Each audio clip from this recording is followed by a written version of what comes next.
Alright, my friends. Hopefully, this is working. I pulled up a setup in. I'm over in a different city. I'm no longer in my apartment in Berlin. I'm a bit behind. I am behind on schedule. But I'm gonna start off here. I think I'll only have time to do one game today, and I think RNG versus Samsung is the most important one. We had also Fenerbahce versus Samsung, and also Fenerbahce versus G2, and two games that were pretty set in stone. I think this is where the competition is at. The main thing here for me is we know the result already. I'm not gonna obviously I know it already. I made my pick'ems, and RNG is gonna be the winner of this one. But maybe we can still notice some strength and weaknesses that we can carry on with us to the quarterfinals. So draft wise, this time around there was a lot of AD carry bans. Kog'Maw being out, Twitch also being out, RNG going for the Tristana first pick.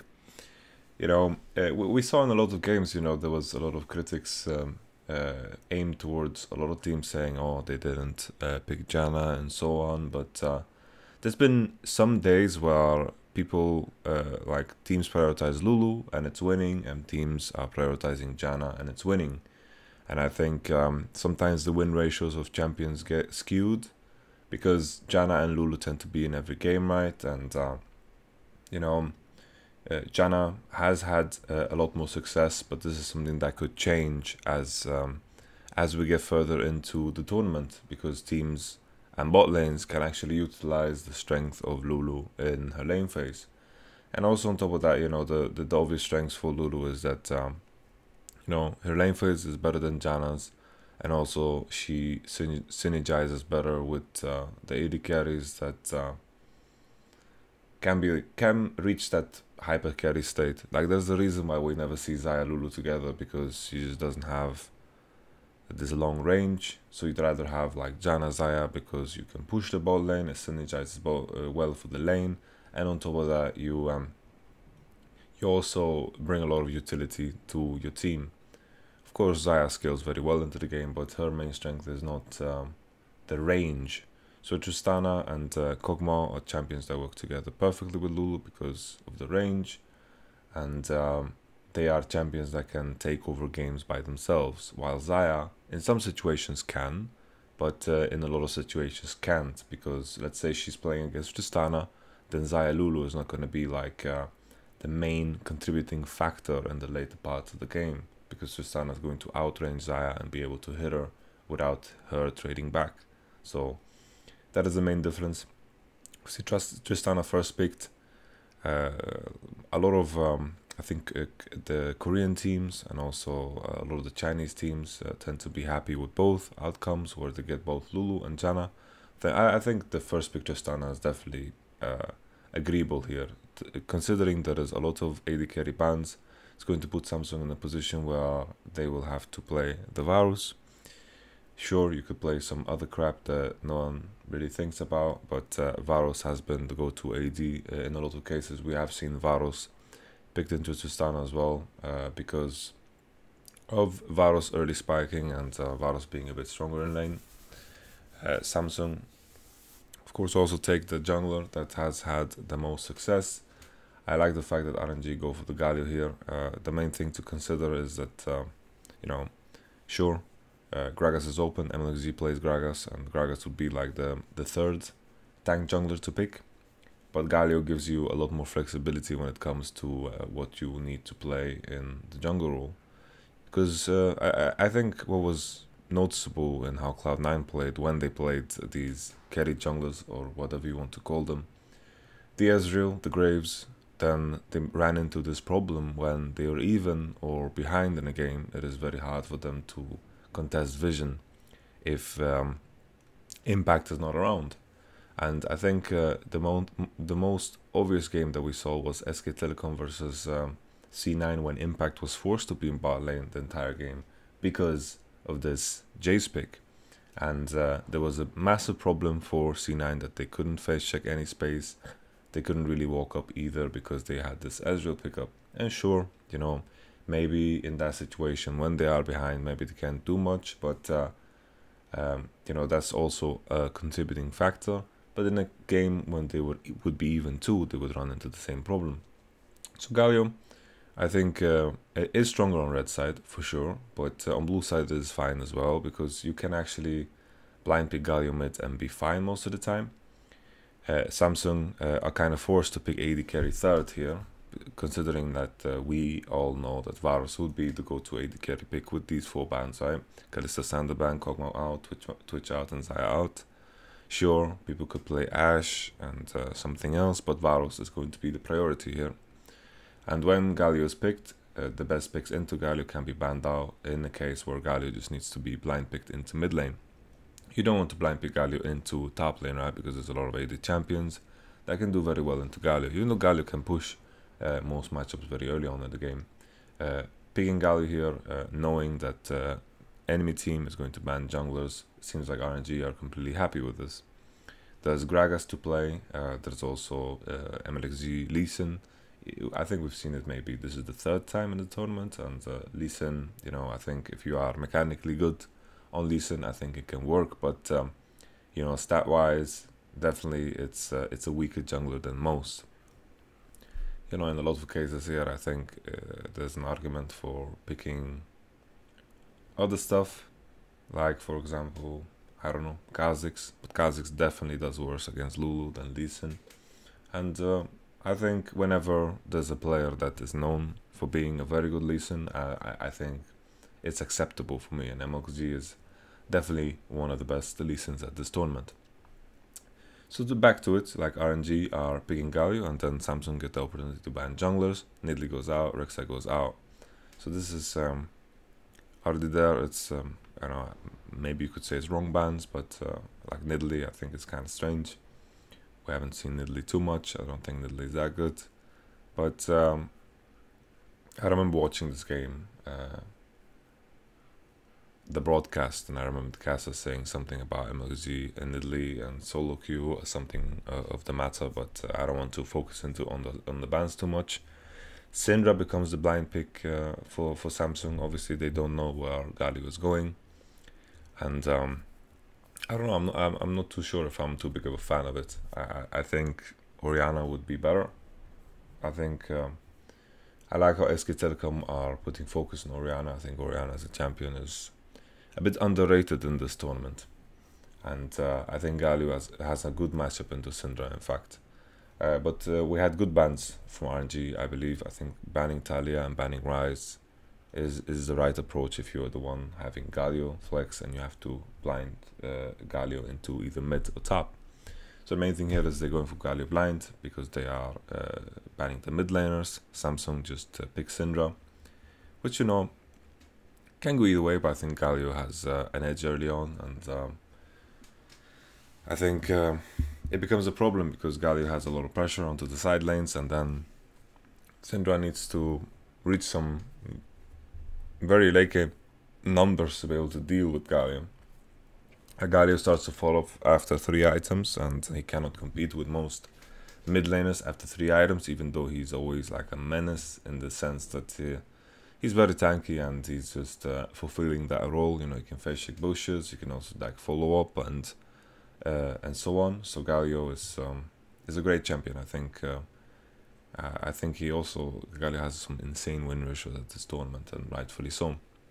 Syndra becomes the pick, and Syndra, like, sure, she has some opportunity to harass Galio down, but after Galio gets his first base, and you know, it becomes too beefy, especially since Samsung have both AP jungler and also a magic damage dealing mid laner, which makes it very easy for Galio to itemize. Lee Sin and Rumble, that's pretty exciting. You know, Cho'Gath is out. I think Cho'Gath is one of the better top laners against Rumble, even though, like, in the sense that Cho'Gath can survive the harass, heal up from the passive, and also follow up on ganks very easily when it comes to punishing the Rumble, and then he can just itemize MR, right? So I think Cho'Gath is one of the better picks in terms of lane. I think Kuve has been the best Cho'Gath at this tournament. I think whenever Samsung has had Cho'Gath, I think it has been the most impactful whenever Kuve's had it. And then we have the Rumble blind. Now, there was a lot of talk about how Camille is going to shit on Rumble, but to be honest, I think Rumble has a fine matchup into Camille. The main difference here is that Camille is going to win in split push, maybe post 20 minutes, maybe post like one item and a bit more. But before that, like Rumble itemizing Ninja Taba, it's going to be fine in lane. I think Rumble as a laner is quite underrated, and I think Rumble does fine into Camille. Like there was a time where Camille was really OP and Wonder was willing to play Rumble into it and be fine. You know, like this was the time when Camille was really absurd, when people said that she's the most OP champion in the game. And I think even now with the Rumble change, shifting some of his power into that E and reducing his pushing power, I think it's even slightly better for Rumble than it was in the past. Camille has also been nerfed, so I'm gonna say that Rumble, you know, pre 20 minutes, you know, of course depending on jungle pressure and so on, I think he should have the presence in the top lane. We'll just have to see. I'm gonna mute the stream and fast forward a little bit. I'm gonna increase the speed to 125. You know, in terms of scaling, I think you know, this type of game that can definitely go to either way. I think in a 5v5 team fight, RNG should be stronger throughout because they have like the ultimates that can really change fights. They have the Lee Sin, and they also have targets that might be hard to hold on to when it comes to Sin, like Sejuani. Sure, Sejuani can engage on the Lee Sin, be happy, engage on the Rumble, be happy.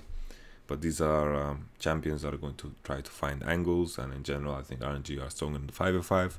Samsung have to kind of rely on the fact that they are going to win the split push game and play the wave clear game and force RNG in a situation where they pretty much, what do you call it, where RNG pretty much need to dive or need to alleviate pressure from the Rumble.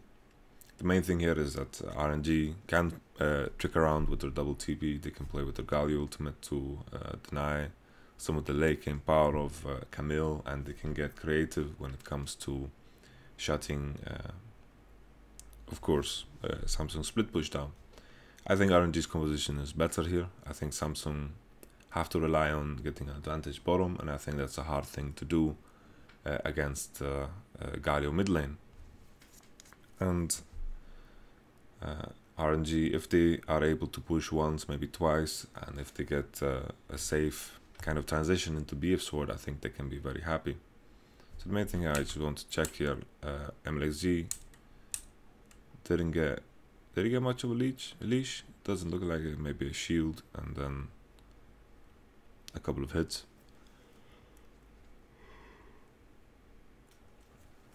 But Samsung should know anyway. They invaded top side to put that ward. I think it was Camille. RNG is going to get level 2 on the side lanes first, because I think it was both Galio and Rumble that got a ward kill and some experience. So they will get level 2 on the first wave.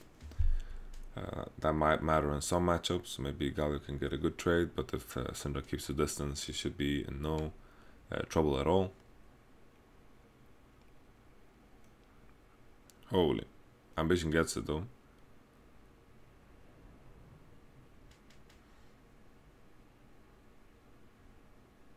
Interesting.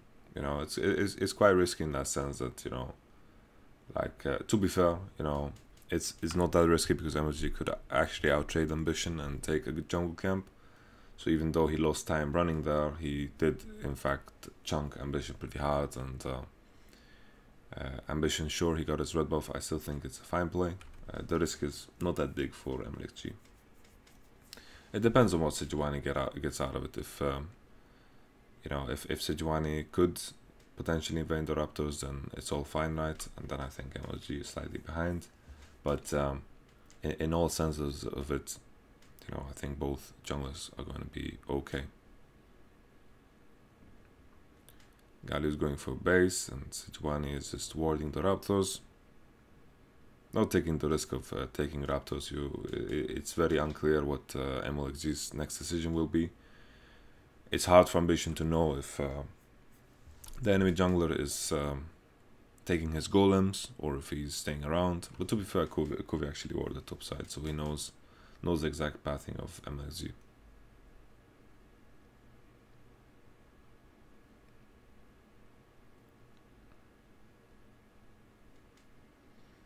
think the main thing here is that Ambition would have been very low doing the Raptors, and like he could potentially die to like a Galio Q if he did them. I think that was his decision making more than anything. That he would just be too low doing the Raptors, and he just bases and goes back and plays with the ward he placed before he based.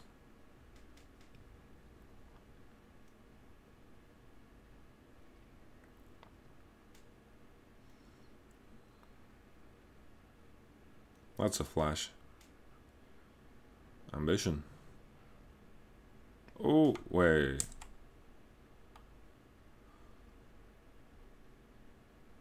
Okay. I thought Ambition was 100% dead. Should RNG just, like, they should just kill the plant here. Like, Ambition is allowed to walk so freaking far, and then... Like, if they just kill the plant, Ambition really has no escape. But this is a big deal. Ambition survives, and RNG use a lot of summoners. There's 2 flashes on bottom, and MLXG used flash as well. Galio kept his. It's interesting, you know, because Ambition, when he knows that Lee Sin was topside and did his golems, then the decision to do Raptors, you know, it's safer than before, because he's doing it so much later. And sure, in this case, maybe he's afraid of Galio doing something, and Galio's in base in this case, but after MLXG does his full clear, knowing that Lee Sin was topside doing golems, I think the timing here for MLXG onto his Raptors is going to be quite predictable. And Ambition goes for this play where he tries to take enemy Raptors, and it just feels wrong here. It just feels very wrong. And all in all, you have to ask yourself if Ambition is doing the right decision of doing this ordering of his camps. If the order of his camps should be that he goes and builds Crab now, and then walks towards Raptors, and then his timing. Like if Kuve checks his golems. Like right now, Kuve knows that Lee Sin's topside, and maybe Ambition should have just went straight to Raptors after this. Use Smite there, heal up a bit. The main issue is Galio in mid lane should be able to walk up there and potentially punish Ambition. But if it's not a possibility to go straight to Raptors right now, when Kuve checks, then he's never gonna get them, right? Like if there ever was a time to take enemy Raptors, it was before doing Gromp. You just smite on the big one and just try to one-shot them, and just hope the Galio doesn't punish you.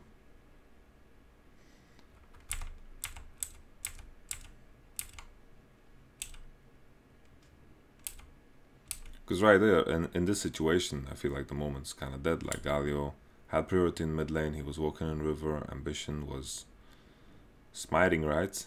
I'm just rewatching this because Ambition, he's dead here if someone just shoots the plant or kills the plant before he gets to it in a good position. Like Ambition should be dead 100%. So the main thing for me comes out of the fact that he didn't do Raptors. I like the ward though from Galio. Like Galio put the ward on the Raptors, which potentially could lead to a situation where Ambition, if he does the play that I'm suggesting, that he gets spotted, gets queued onto by Galio, maybe he flashes over the wall, W's, and he just maybe kills Ambition. I like that they ward the Raptors knowing that Ambition, in order for him to maintain some kind of presence in the game and be on even footing here with Lee Sin after they divided the map, he needs to take the enemy camps. And MLXG comes there, and he's kind of in time for Ambition, and maybe the main thing that prevents Ambition from doing the Raptors when I'm suggesting him to is that he could get one shot from Galio. That's why I think MLXG's play is so good, because he knows the enemy bot lane is leashing for Ambition. Then Ambition is going to do his red buff, and then he meets him at his red buff. He lost the smite battle, but he punched Ambition down quite a bit while it was happening. He punched him down, knew he was low, and he also divided the map in half, knowing that in order for Ambition to equalize, Ambition needs to pretty much take his Raptors. Xiaohu wards his Raptors, Ambition was potentially too low to do it, and then the second timing when he tried to do it was just too risky.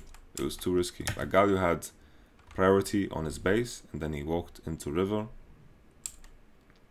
and Ambition is doing this thing where he's trying to take them before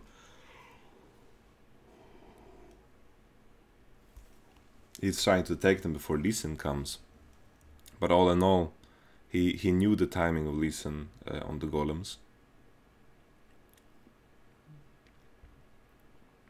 and this was the best case scenario for him as well. Like, this is Lee Sin doing full clear, killing all topside camps, and it still didn't work out timing wise. So I think in general this was a poor play from Ambition, because it could have been scenarios where Lee Sin maybe didn't do wolves or didn't do blue off or something, like, and he could have been there even earlier, and it could have potentially ended worse.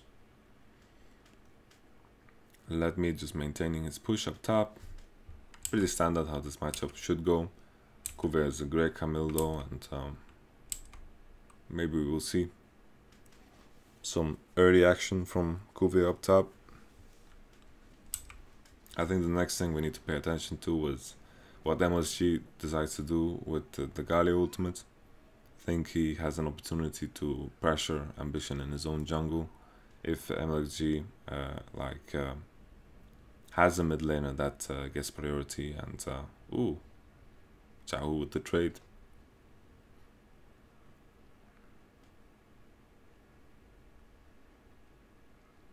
Bottom tends to be quite even. I'm not too sure if I like the Warlord's Bloodlust on Varus. It's very lane centric, but I feel like if you have Varus and Lulu, you should be fine against Tristana, Janna in lane, and then I think Fervor scales better into the game. Warlord's Bloodlust is going to help you move out of Rumble Ulto, but generally speaking, I feel like Fervor is so OP on Varus with the itemization that you go for, with the Ginsu and Hurricane. Fervor loves that shit.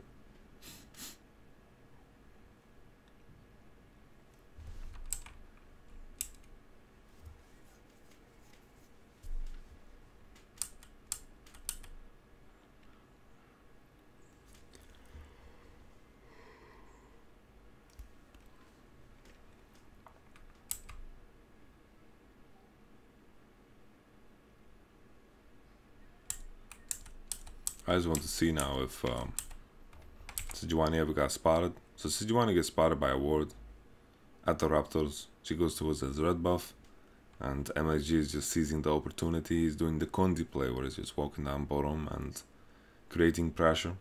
The hard part for Camille and Sejuani, if they want to counter pressure topside, you know, this meta is definitely not for it. And even in this case, you know, when Camille and you're facing Rumble can guaranteed ult the wave and put his own team one wave ahead in terms of pushing the tower. And Xiaohu has no vision on him in river, so Samsung need to respect him all the way when he comes back. And I think RNG bot lane could look for a potential base situation here. Seems like they're just continuing to try to get some hits onto the tower. Lemmy has ulted the wave already, and he needs to... he actually ulted this wave, like the current wave that is dying now. And Lemmy needs to respect this until Sejuani is showing. MXG is just continuing to pressure bottom. Xiaohu pushed in another mid lane, and Crown is just stuck under this tower. Whoa, wait. This is so crazy. So crazy. He's going... like, queuing onto this is so wrong, I feel.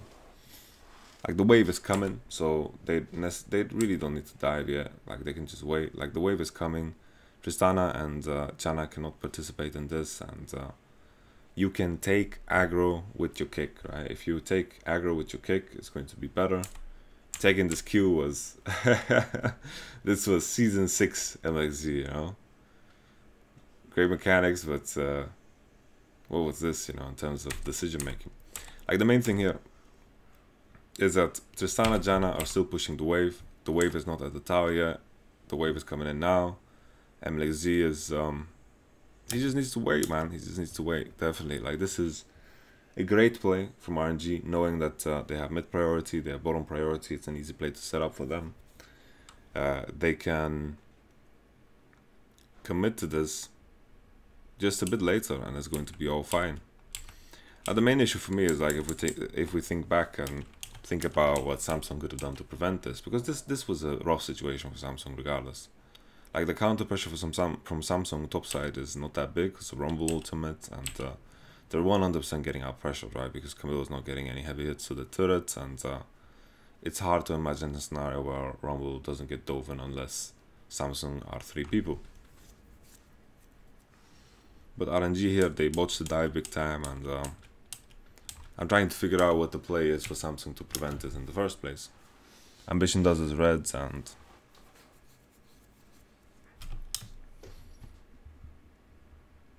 Ambition does his red right now, and this is where the siege onto bottom begins.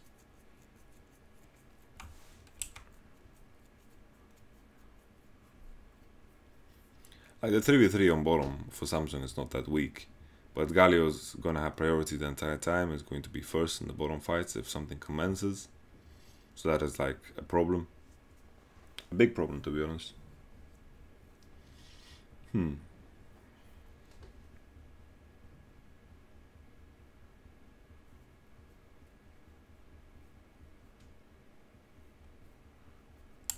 The other way to prevent it, right, is to go even further back.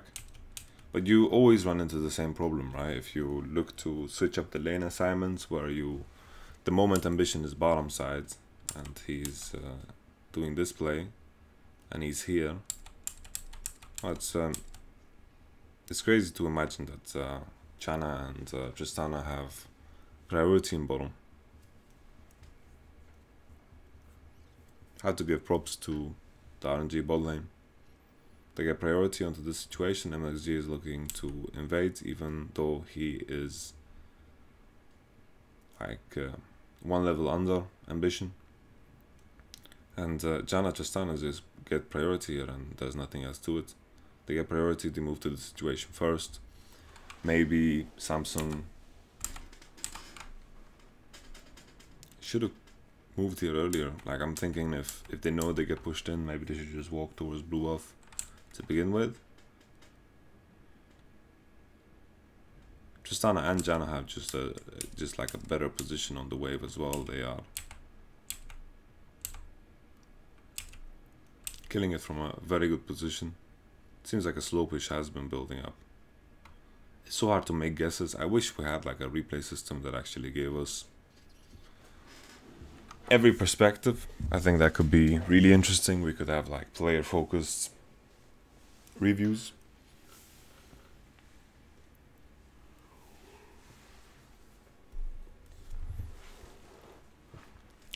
Back to the point, you know, blue buff was taken, and it's just strange because if anything, this could potentially be a moment where Samsung could alleviate themselves from the pressure if they create the pressure on their own. But the main differential here is that Tristana and Janna, they have priority in bottom.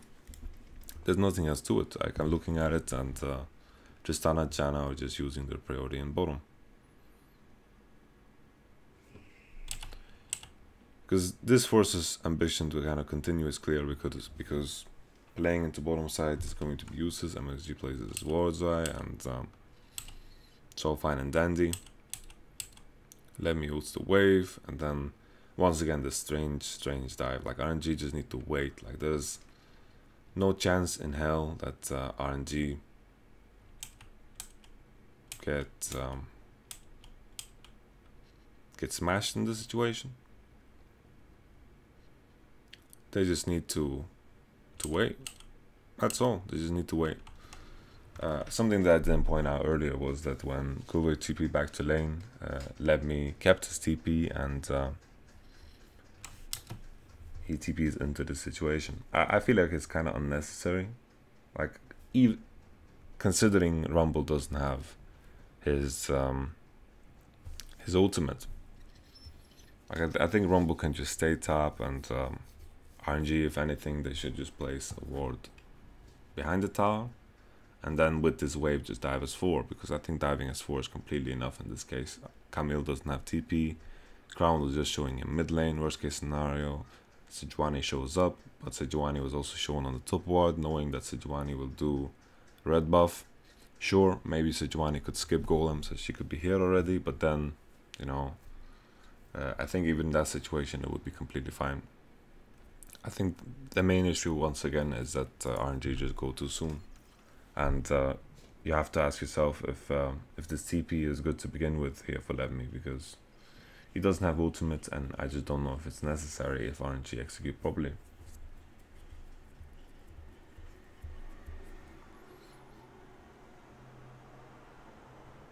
Holy moly, Uzi is so confident.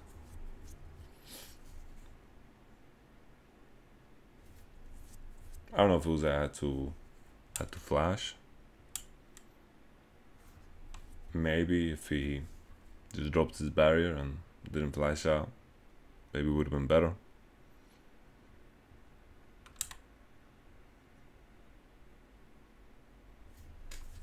But he's definitely being very bold in his movement, and I don't even know if Uzi got hit by the Cinder Stone, if it would have mattered, because Uzi does in fact have his barrier if it does. But it was a quite slick movement here from Uzi to dodge the balls, even the Crown ulted. But good outcome for Samsung, of course. They get 2 kills in a situation where I think they should get completely smashed. And on top of that, Camille was getting a massive CS advantage. So Samsung definitely are super happy with this. This is a really big deal. They are getting Camille ahead, and Camille being ahead is a win condition here for Samsung. And RNG, you know, I tried to look back, but Samsung, I'm not really sure how they prevent this play if Samsung are getting pushed in bottom. And I think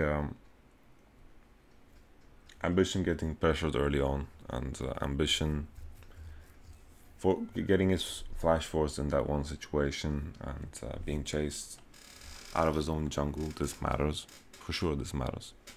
And I think it also matters that Uzi and the Janna here are maintaining a position where they kept pressure in bottom. And I'm not too sure if that should be the case against Varazulu. I think Varazulu should be winning against Tristana and Janna early on. But also, of course, it's a skill matchup, right? If a Bronzy is playing Lulu Varos or Lulu against Janna, then they're gonna lose against someone better, right? So of course it's a skill matchup. And in no way am I calling Samsung bot lane bronze. There is an advantage now though for Samsung. They have the Lulu finished, the Ardent Sensor, and they do get priority off of this. Something that is very important in bottom is the positioning. It's hard to walk up to the enemy, and the main thing is that if you have a position where you can hit the enemy wave first and hit it before they get to hit your wave, then you can kind of snowball the initial push. So like if you pushed one time, you can stay in lane and continue to push because it kind of snowballs itself.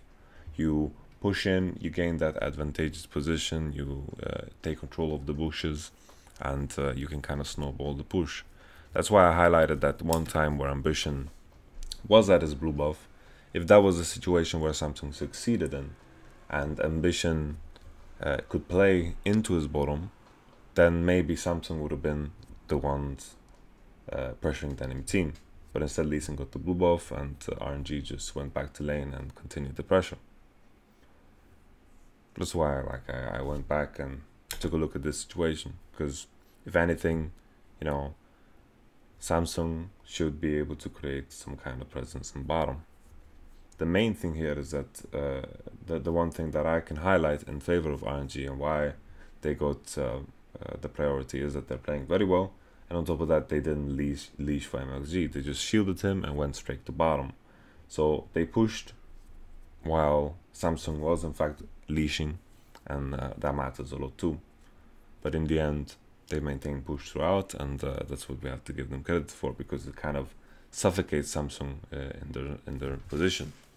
Galio with the Abyssal Mask, like he's not going to lose any HP laning against Syndra, and he's just going to continue doing the same. He's going to Q the wave, and he's going to maintain this push throughout.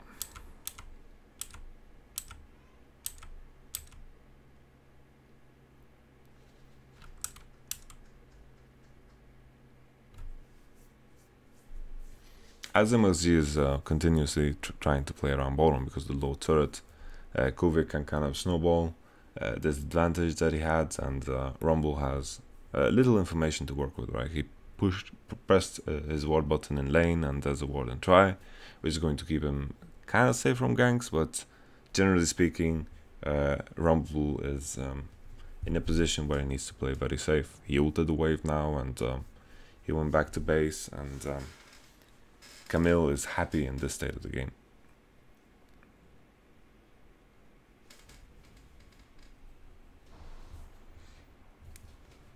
Kuvik's TP also went off cooldown.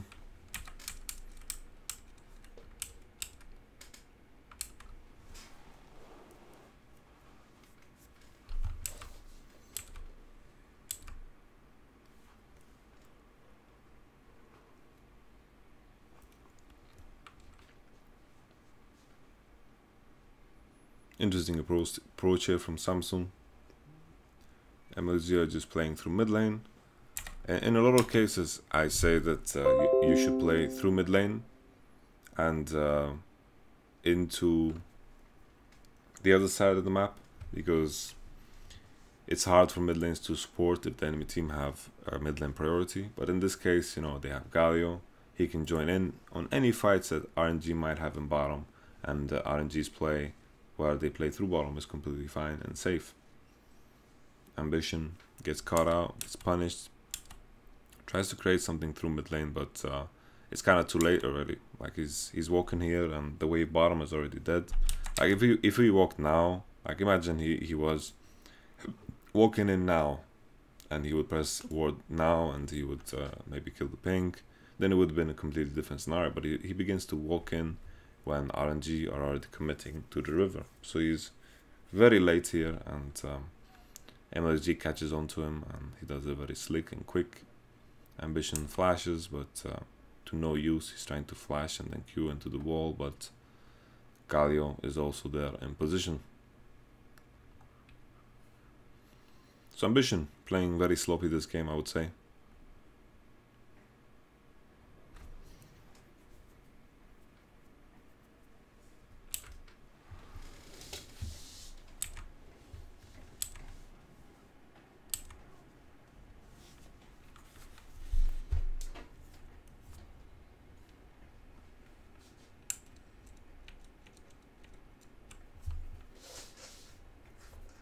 RNG lost priority on one wave during the time where they were pressuring into mid and ganked Ambition. Samsung need to respect the pressure from Lee Sin. They don't know who he is, and, or who he is. They know who he is, but they don't know where he is. Especially now when they saw that Drake has been taken, they know for sure the Lee Sin is bottom side, and Syndra is trying to make the counterplay up top, taking blue buff, and hopefully Kuvik can equalize the turret number here, together with Samsung Crown, of course. Kuvik eventually gets it, and from this point onwards, I believe Kuvik should be able to beat Rumble in the side lane quite convincingly. Rumble will still be able to ult his wave if that's the case, and I think Kuvik, if he goes back into base now, he has a finished Trinity Force. There it is. Samsung matching up top side, Rumble going bottom. Rumble is always going to have more useful TPs than Camille, especially because Galio can ult whatever gets ulted, and then Camille can get easily focused down and shut down in the teamfight scenarios. Camille just wants to keep split pushing this game and keep getting stronger and stronger till she reaches the point where she can dive the Rumble very easy. But Rumble's itemization is definitely not terrible against Camille. He's gonna buy Hourglass, he's going to be very happy doing so. I want to take a step back here and look at what actually happened. IE finished in Trinity Force, Varus and Lulu. Nah, I just feel like time and time again the issue is I feel like Samsung can potentially be stronger on the side lane as 3, but Galio is always going to be able to support that before Syndra is. So it's hard to force a situation where Varus and Lulu get priority. Right now the biggest issue is Galio in the mid lane here. And Syndra is not gonna touch the HP of Galio at all. I didn't sleep too well last night. It's so warm in the city that I'm in, and I'm just sweating my balls off, man. I couldn't sleep at all. It was just too warm. I missed the comfort of my own bed. Okay, let's take a step back now. So after this is said and done, like Rift Herald's already gone, Ambition gets kicked out, Varus ultimate lands. It's strange to me that Samsung are the ones looking to fully commit into this situation. But Ambition have, like Samsung do have this advantage that they force RNG out and then RNG lose the position to fight because I'll take a step back here and actually look at this.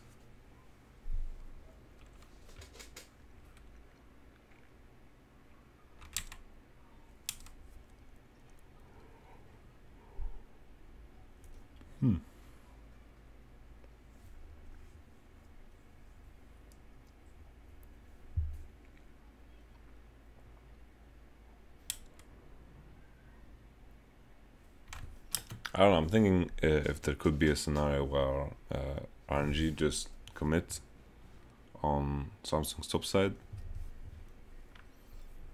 together with the Galio ultimate and they just go for a full out force after they kick Ambition out. Kicking Ambition out was good, I think, and then Samsung's bot lane is kind of exposed in this area. Like right now RNG is still grouped, but the big issue for them is that they allow themselves to be cut off. I'm just gonna start Epic Ban. Give me a second.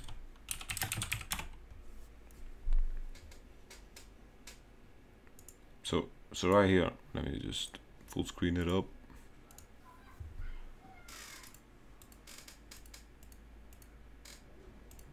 So right here, this is the line that Samsung is holding. RNG, if it was a case where they walk upwards, would it have been better? I'm not too sure. They would be quite late for the bottom wave. Samsung also has summoners. Maybe the Varus ultimate would be too huge if they tried to commit in this space. Samsung's bot lane definitely can survive for some time. Maybe the Varus ultimate would be too big. MLG has no flash. I'm just thinking in a case where like it could go as far as Tristana just rocket jumps in, right? And then Galio just ults. But the disengage happens from Samsung. I mean from RNG, and they got what they came for, right? So I think there's scenarios where the play that I'm thinking about where they commit on top sides and commit on Varus and Lulu, that it becomes dangerous. Like even in that case, if Samsung managed to disengage with Varus and Lulu, they will be out of position for the next mid wave. With this play, they're at least in time for mid lane wave. They can set their lane assignments in time and they lose no tempo or pressure.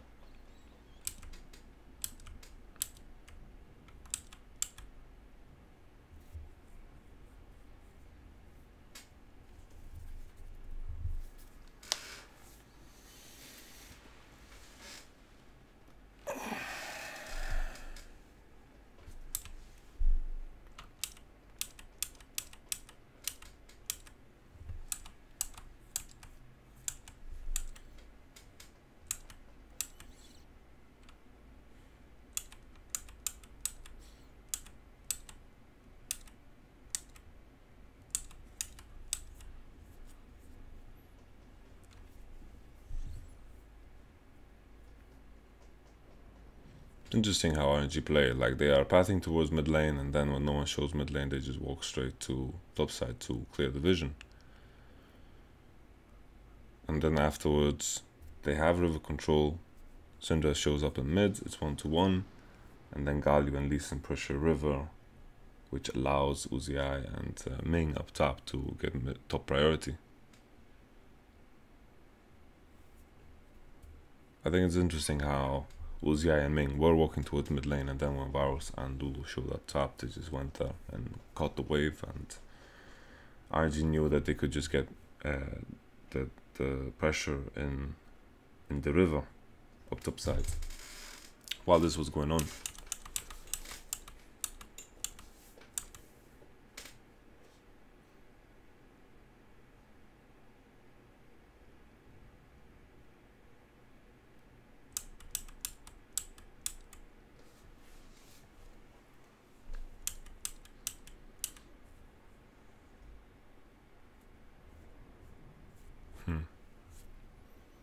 Like it means a lot too that Galio was the first one to base. Like Crown probably has a little cash on him, right? So he needs to recall, gets the blasting on, and double pink. And Jahu doesn't spot Syndra, so RNG make the assumption that the enemy bot lane and jungler just went for the recall. But after this, how does Samsung, how do they regain river control? Do they play on the 2v2 in mid lane? The 3v3 in top lane seems so dangerous, they need to take the fight to Galio, in fact, and I don't think that's a fight that they win. I really don't think it's a fight that they win. Lee Sin also has mercs now, it's going to be harder to just one-shot him, and killing Galio should be next to impossible. So in terms of getting priority, the mid and top, as long as MLXG plays around the mid lane like this and Galio gets space to roam into top side, RNG should be able to maintain this pressure.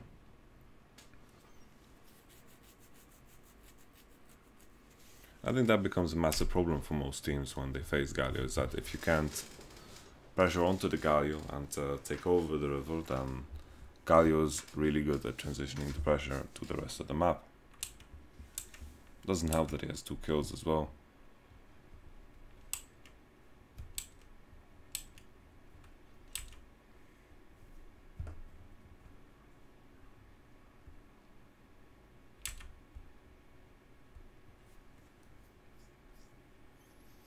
Now the Rift Tail is also a big deal because one of the difficulties RNG might have run into was taking the mid tower, since Syndra would be very stationary there and she has enough wave clear to deal with RNG's push. Sure, RNG have a lot of potentials to go for dives, and they could potentially set up scenarios where they, of course, dive with Rumble ultimate, Lee Sin ultimates, or maybe like even a Galio E into a taunt or taunt flash and things like this. Okay.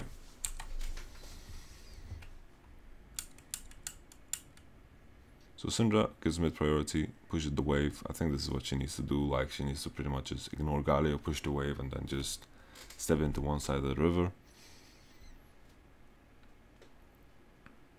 I like the play of going into bottom, because either way I feel like Galio won't impact that too much. If Galio ults or TP's bottom, then Rumble does get one-shotted before anything happens. We could see it very clearly here. Camille also has a lot of CC with the ultimate. Lemmy gets one-shotted. Okay. So it's just...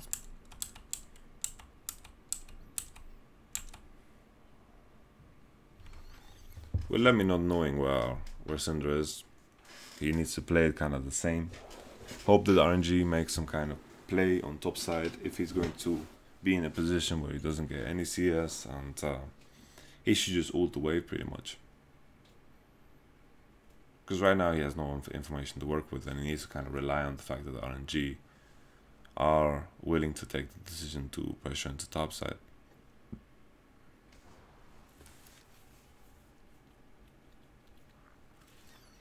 I need to get a new headset, I think. That's a flash for flash. Lemmy should have definitely backed off with the amount of vision he had to work with. RNG was just coming out of base and he was Rift held up top. There's a fine kind of counterplay to what Samsung accomplished bottom, but they used Rift Herald for it, and I felt like if they could have probably set it up, no problem.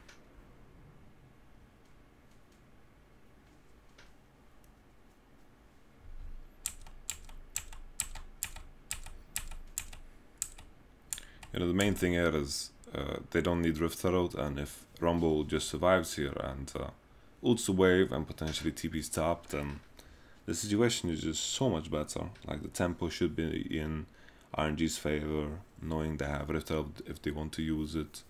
And then in this case, like, Kuya TP'd earlier onto the Rift Herald fight, and nah, let me shouldn't just die here. He shouldn't. He really shouldn't. RNG are committing the topside play, and Rumble has no information to work with. He potentially just needs to give up a turret. Syndra didn't show for a long time, and in a world where Rumble could TP top and pressure up top, it would be potentially 2 turrets here for RNG.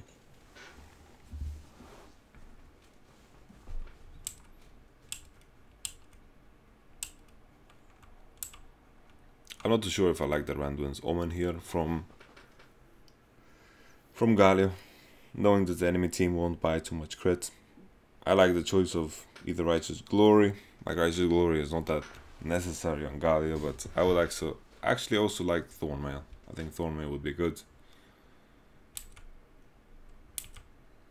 I'm not too sure about the Randuin's Omen. There's not going to be a lot of crits here on Samsung.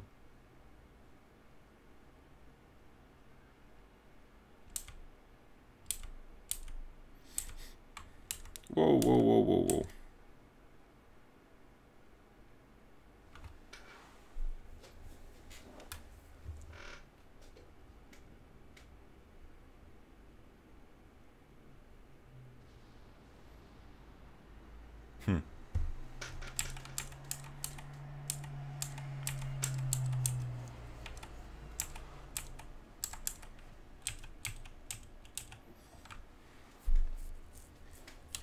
This situation into 4 people top sides. Ruler and Core JJ basing after Uzi I and Janna because they wanted to push another wave to create a slow push up top. RNG had priority into mid lane because there were more people, and Varus and Lulu had to base late because of the play. Rumble didn't need to base late because he was dead, so he was in time, and he also had TP to support in any case while RNG decided to make a play. RNG get a very important mid tower off of this priority that we talked about. But in this position, is it just a mistake from Samsung that they're not in position for mid wave? Because they're walking up top side and they're showing up on a ward, which gives, like, this pretty much gives RNG free passage into mid lane and a free mid wave priority. Because I think Crown's decision here is quite strange. I think is wrong, and if anything, they should be able to contest mid lane. Because Syndra going top is very unnecessary. I think this sure they lose some CS because it's such a slow push. But all in all, I think getting the mid priority when the enemy team is doing Dragon is just so much more important. And then after that you can make the play where you clear top wave. But going there straight just gives up mid priority completely, and RNG can retake position even though they're coming from Drake. So Syndra is showing up top, and Samsung need to give up the position in mid that they should have as an advantage since RNG were doing Drake.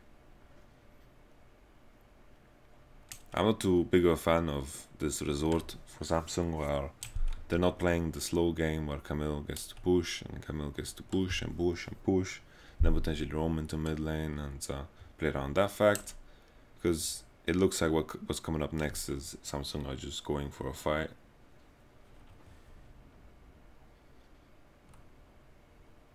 The main thing here is that, sure, in some cases Camille is a good team fighter, but she's playing against Tristana, Lee Sin, Janna as well, right? So Camille's team fighting is very weak here compared to Rumble. And Rumble loves playing against Lulu and Varus and Syndra as well. Just low mobility targets, and Lulu as a champion can only support one person at a time, and Rumble in the sense counters that because he has a lot of AoE damage. So after that situation, RNG got the mid priority and then took the mid tower because Crown decided to push the top wave at the wrong time. I think Samsung should have definitely cleared the next wave quite deep in mid lane, and then they should have walked top side. And then Camille on top of that should have been pushing bottom, and eventually they will get pressure through that. But that didn't happen. RNG got the priority, and they transitioned that into a mid turret because Syndra was showing top, plain and simple.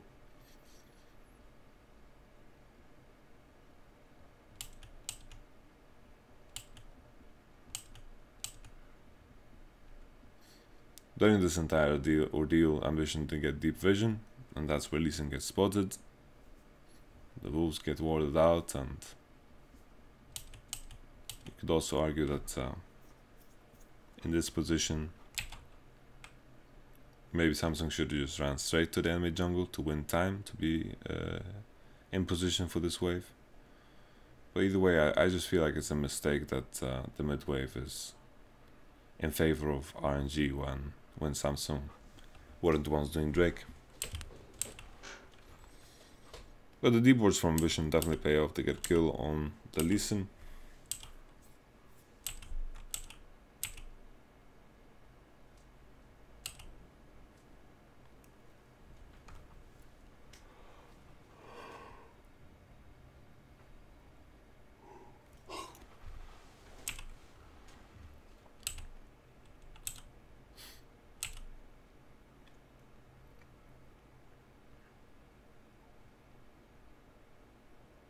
So it was a rough situation for Samsung that they need to send Syndra off in the side lane. But with the Void Staff, you know, at least you can chip away at Galio a little bit. Without the blue buff, it's going to be a bit harder, but we're reaching a point in the game where Galio is going to begin to fall off slightly, and Syndra will do a little bit more than Galio because of the Void Staff and the MR shredding, and the fact that Galio also needs to itemize some armor, right?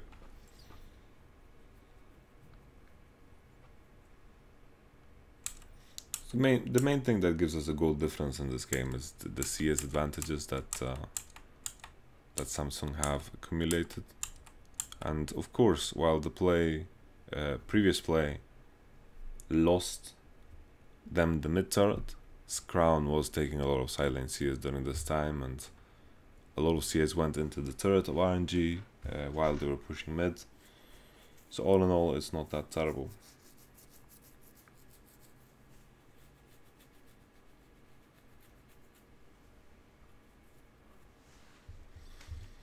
RNG have a lot of gold where they want it to be though, because Tristana is going to be the main carry for this game. Everyone else in his team is going to fall off quite a bit.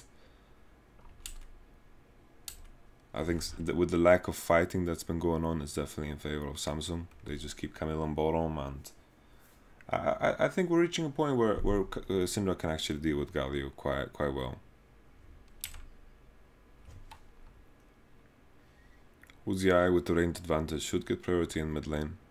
I think Galio could get pushed in by Syndra, but Galio can always support with his TP and his ultimate, so it's not that big of a deal.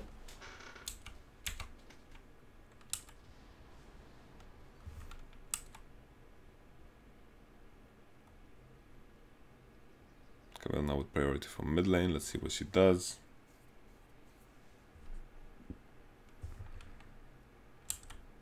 Very interesting here how Ming plays the situation in the Hextech ultimate.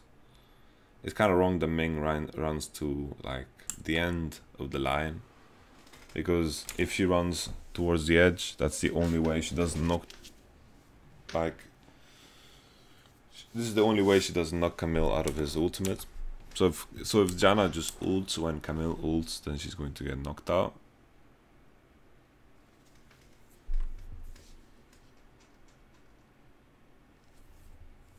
Because like if Camille ults, she's going to end up on top of Janna, and then Janna can just ult, and then she's out of her own ultimate, and it breaks the chains.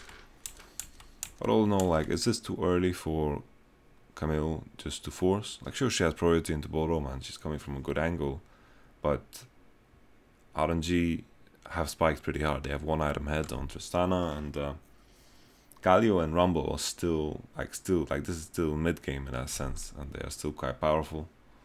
No voices are finished on Varus or Blade, etc. There's no like super items to deal with the situation. So Camille has priority in bottom, rotates into mid lane.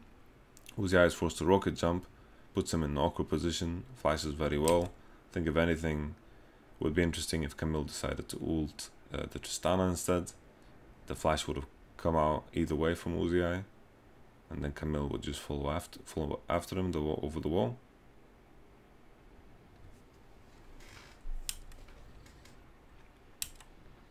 Well, it just seems ridiculous that you're the one forcing, well, especially if Kuve decides to build like this. Like, he has Ravenous Hydra, and he's not that tanky. I'm just also thinking to myself how different would the fight be if Camille would actually ult Uzi, but Uzi also has a lot of tools to peel the Camille. The more and more I think about it, I feel like Camille is just like she has to be Nasus this game. She has to be like a split push bot, and in team fights she is complete garbage. Like, she's really useless in team fights. And to look at all of it again,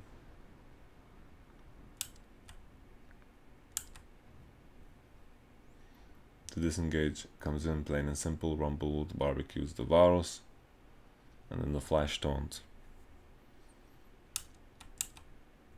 I just think that it's such a difficult fight to play. Like, if Janna gets one-shotted, sure, but even then, like, Janna is not like some super high value target. Like, if the enemy team is using a lot of ultimates to kill the Janna, then Janna is not too unhappy. It's completely fine. Frozen Mallet being bought on Ruler, I assume. Not too sure. I'm just feeling like it's too soon to force for Kuve. He should be playing bottom, but you know, the second question you ask yourself is Camille ever gonna hit the tower against Rumble? Like, sure, she wins split push, but she can't really take the turret in front of Rumble's nose. Not yet, at least. Camille needs to be able to dive Rumble, and she can't do that for sure.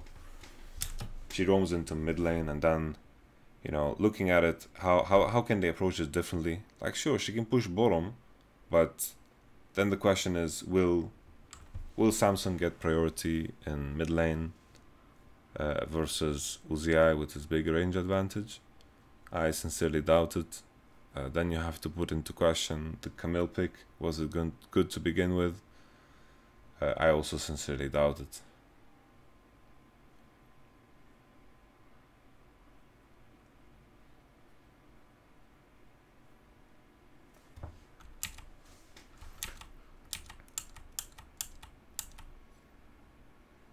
I'm trying to figure out what information RNG decide to take this Baron off of, and how Samsung end up in the position where they are the ones getting Infernal Drake.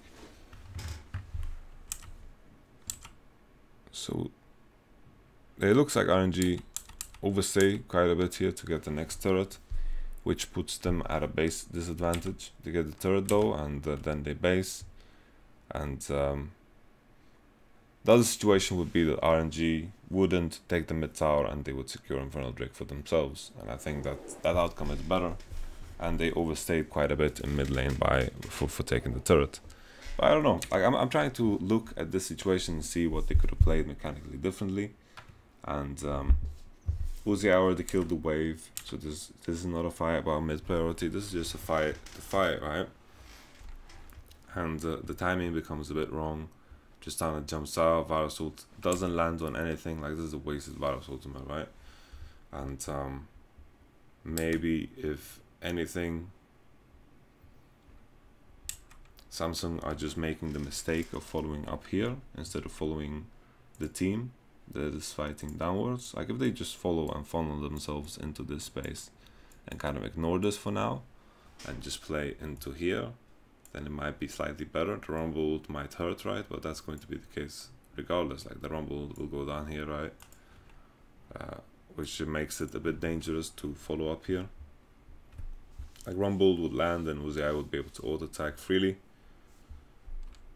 No, I just feel like it's just wrong to force. It's wrong to force. and I'm not a big fan of the Camille pick. Sure, fancy and all that she gets priority against Rumble, but there's a lot of other champions that can do that. Definitely, there's a lot of other champions that can do that, and they can be more useful in the rotation. Like Kuve is getting priority with his Camille, but how much does it matter? He can't hit the turret against the Rumble, and at the same time, it's very difficult to imagine his roams being effective when he builds heavy AD. So the one thing we had, like Infernal Drake was taken now, mid lane priority was also taken, and RNG are just starting this off with the fact that the enemy team doesn't have vision. Like Rumble and Galio are very strong in these scenarios. Right, it's awfully close. It's very, very close. I feel like this is very risky. And I heard from like a lot of LPL analysts that this is like very frequent in LPL, where one team just starts an Asher and they are willing to go for 50-50s. But Tristana fucking gets it, and this is what it is. Like, this is what it becomes. RNG do a 50-50, which could have potentially ended worse if Samsung just had a ward or something, because the sweeper from RNG wasn't necessarily used at this time. Like, it's coming off cooldown now.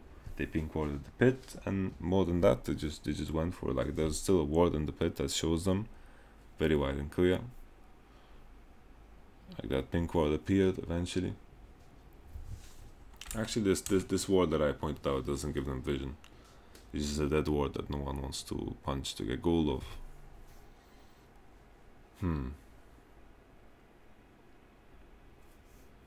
Oof. Beautiful rumbled.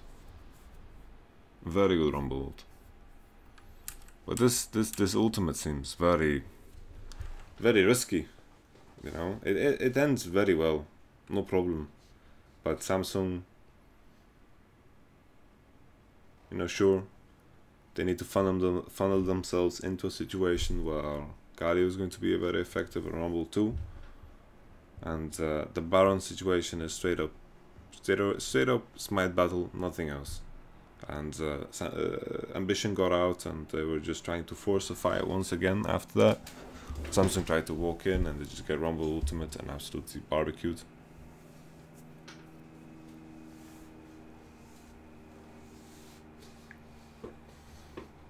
I felt quite similarly here.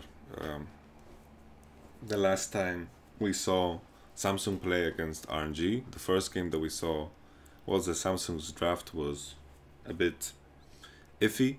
They played Twitch and Rakan the last time, and RNG completely punished Samsung by pushing them in the entire game and winning the game kind of fast. This time around, I feel once again like there's a big issue here that Galio gets through, and it just seems to me that Galio is really broken. I'm trying to think back what happened in this game and how Samsung could have prevented it, and you know, he did counterpick himself by picking Syndra into Galio, I think. It takes such a long time for Syndra actually to come online, and the enemy team got the first tower. Uzi did get a lot of gold on him. Samsung kept like a gold lead, but this was the CS differential between Syndra and Galio, and Camille and Rumble. Tristana was still very healthy in the game, and she also had the first tower gold in her pocket. So, okay. So the main thing is, you know, Samsung, they didn't have a way to deal with the Galio earlier. And Rumble as a pick is very good at surviving a situation where he can get pressured. He managed to ult the wave once. He died once when he didn't need to, right? When he didn't have information. And I thought that was quite bad. Ooh. Okay. No flash from Uzi to finish people off.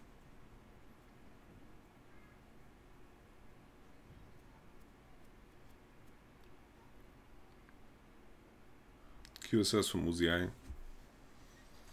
Uzi is a beast. Like, the main thing here is the difference. Samsung with the Lulu Varus got pressured in bottom the entire game. Ambition did some blunders where he lost a lot of pressure, and he also died once. So the early game I felt like was in favor of RNG.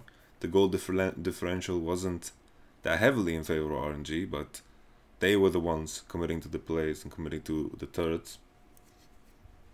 The Camille worked in the sense that it pressured Rumble, but beyond that, I felt like the bigger issue was that Samsung didn't accomplish much with their bot lane. Because the way I see this comp is that Lulu, Varus, Sejuani transitioned them into kind of a healthy mid game where they are ahead. And then Camille is going to be the one taking over the game at later stages. But Varus and Lulu were pressured the entire game. Post 6, completely understandable because of the Galio into the Syndra. Like, the Syndra wasn't doing anything in this game for like 20 minutes, even more. You know, and I think that's a massive problem. Big issue here. And at the end of the day,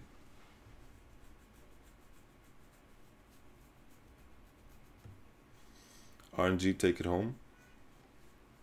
Very smooth. Oh. Trying to think about Samsung's weaknesses here. You know, the 2 losses was against RNG. And it just feels to me as if the bot lanes from LPL are just way better. They're just 10 times better. Not 10 times, but they are better than the Korean bot lanes, and definitely the best bot lanes at this tournament.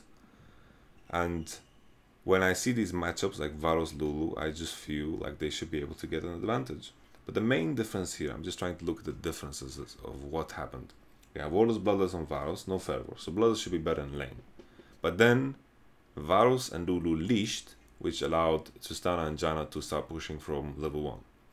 So with that leash, they put themselves at a small disadvantage in bottom because they leashed and they walk bottom, and then range against range, Tristana, Janna can maintain push and they snowball the push.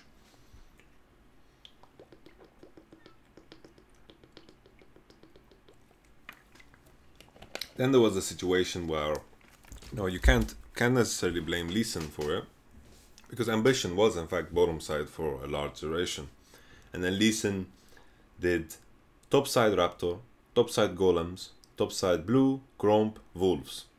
So it was a large chunk in the early game where he spent a lot of time top side, and then there was that fight onto Ambition, base into the next thing that happened was blue buff was spawning for Ambition, and then already there Uzi and Janna still had priority. So I feel like this was like probably one of Ambition's worst performances, but I think there's a big issue that these Korean bot lanes, or like in this case Ruler and Core JJ, just get perma pushed in here.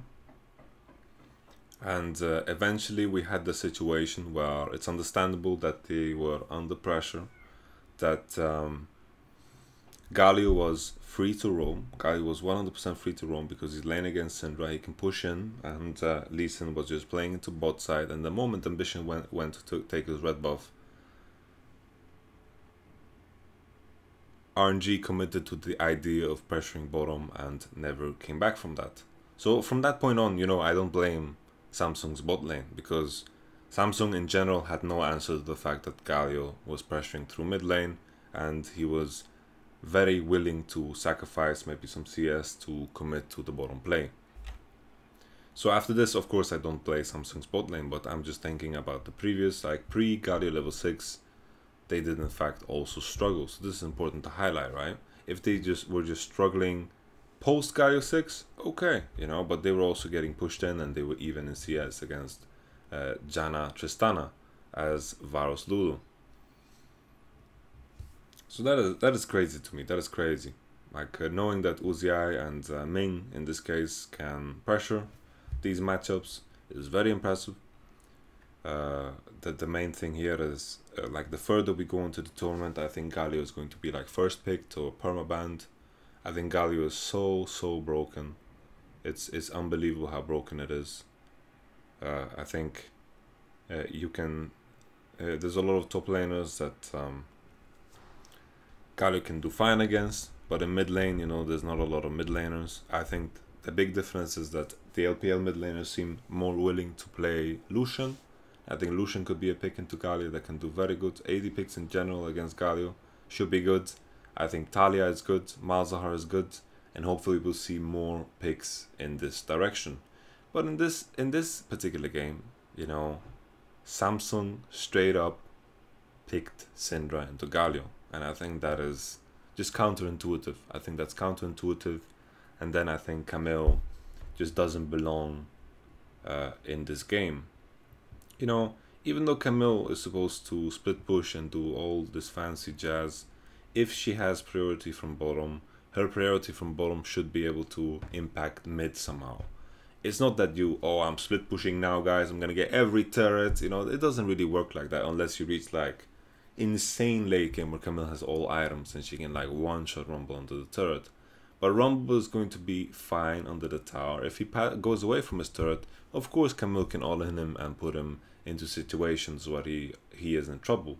But when it comes to pushing a tower, that's not really how it works for Camille. She needs to pressure in and then use the fact that she has a better position to come into mid lane, right?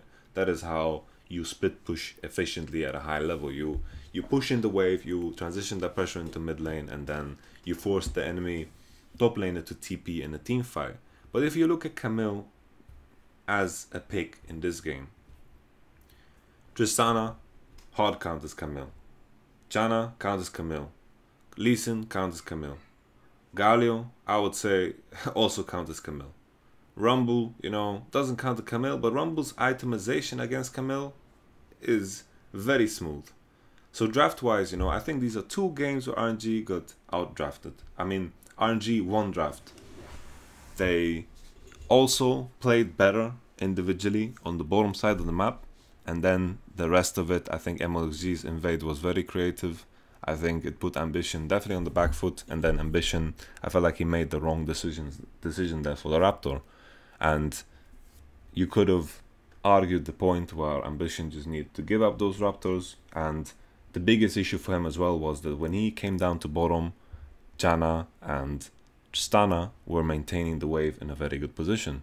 So there's a lot of pieces that were missing for Ambition, and that kind of impacts the other lanes as well. But all in all, RNG, I think they are super impressive. I think LPL this year, you know, I talk a lot about how, I've talked a lot in the past about how stubborn the LPL teams have been in their drafts, etc. But coming into this tournament, I think LPL has had the best drafts. By far. I think World Elite has been super impressive, RNG as well. EDG, you know, they had the Lucian, and coming into quarters, I think the LPL teams are looking stronger than ever. I think World Elite is getting heavily underrated. I think World Elite is a fantastic team. People are thinking about the fact that they lost against TSM, but I think World Elite is insanely good. And I think RNG is definitely a contender for the first spot. I think RNG Longzhou is going to be the finals, but more of that in the future previews. I'll see you guys in the next one. I'm hyped for some quarterfinals. We will see what goes down. Peace.